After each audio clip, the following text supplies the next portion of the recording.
Many presentation gurus say you should tell a story when you present. I once imagined I could move to another level by developing my presentation as a story. When I set about trying to do it, I discovered a problem. No one was very clear on what they meant by a story. How, specifically, would a story be different to what we do now? How is a story different structurally?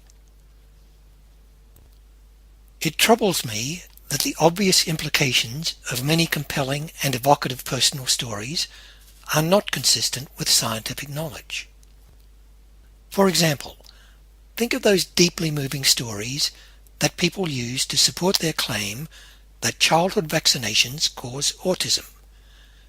Statistical analyses show this claim is false. Might we counter this mistaken belief in the dangers of childhood vaccinations with similarly compelling and evocative stories that reveal the dangers of missed childhood vaccinations? The result would be an arena of dueling stories, with the winners being those who could deliver the most powerful, the most moving, the most heart-wrenching accounts. That is not the way to build knowledge. I don't want to avoid stories altogether. You might recall this slide from my structure video. In talking about bicycle safety, I might support that second key point, the high-risk situations, with an evocative story or two that illustrates what can happen. Of course, to establish that these stories were genuine high-risk scenarios, I would have to present evidence of them being higher risk than other common cycling scenarios.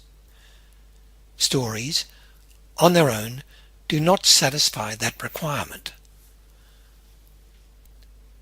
Indeed, statistical evidence is a summary of many stories. Does it matter that vaccination rates are falling? The numbers come from an accumulation of many stories that recount both personal tragedy and personal triumph. So, even in a knowledge presentation, story capsules can illustrate how scientific principles work, but stories can't substitute for evidence. If you're giving an evidence-based knowledge presentation, you cannot rely solely on stories.